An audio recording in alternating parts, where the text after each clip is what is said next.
Пратениците во собранието ги изгласаа Оливер Спасовски и Фросина Ременски од СДСМ за нови министри во Министерството за внатрешни работи, односно труд и социјална политика.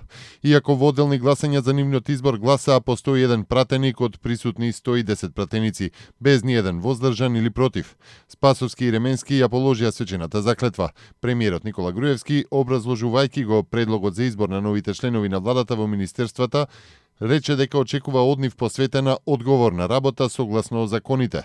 Очекувам новите министри и заменици да бидат фокусирани на изборниот процес согласно договорот од јуни-јули, да не ги кочат започнатите проекти на владата и да бидат посветени на решавањето на проблемите на граѓаните. Очекувам работење согласно законите и етичките и моралните норми, без злоупотреба на министерските функции во партиски цели, рече Груевски. Изборот на Спасовски и Ременски е резултат на политичкиот договор за надминување на политичката криза. Нов министер за информатичко општество и администрација е Марта Арсовска-Томовска.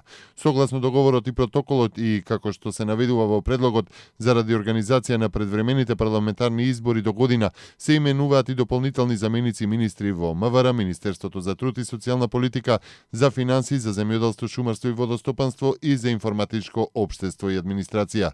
Собранието завчера го изгласа пакетот закони кои исто така произлегуваа од договорот од 2 јуни, односно 15 јули. Од 16 ноември резултатите од лабораториските наоди потребни за превенција, и тоа ниво на серумски креатинин во крв, ниво на вкупен холестерол во крвта, вредноста добиена од испитувањето на ОГТТ, присуството на протеини во урина, директно ќе бидат прикажани на софтверот на матичниот лекар и пациентот нема да има потреба да оди во лабораторијата да ги земе, а потоа да ги однесе кај матичниот лекар.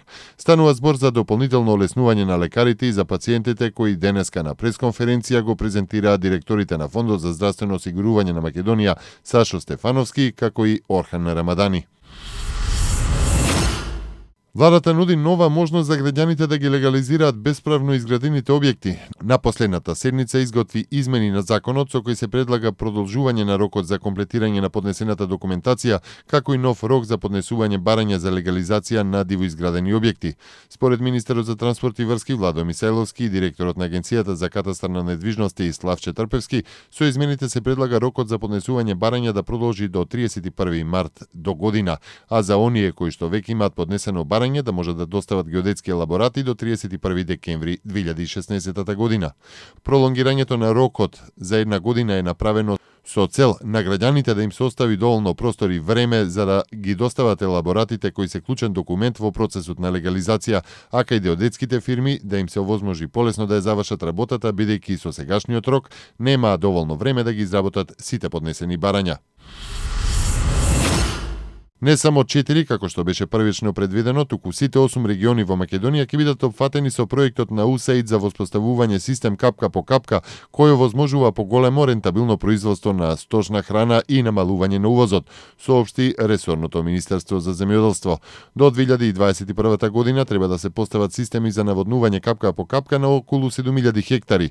Со тоа ќе се задоволат количините кои се увезуваат, а кои лани достигнале 62.000 тони или 10 милиони евра, односно просечното производство повеќекратно ќе се зголеми. Македонија моментно увезува 60.000 тони сточна храна. Воз со над 1000 бегалци во придружба на хрватската полиција пристигна рано изутрина на граничниот премин Добова, соопштија надлежните служби. Денеска Словенија очекува уште еден воз со околу 1000 бегалци. Во меѓувреме камиони со жица за ограда пристигнаа во словенечкото село Голем Обрез во близина на границата со Хрватска. Во селото се наоѓаат голем број војници и полицајци кои чекаат наскоро да се почне со поставувањето на ограда.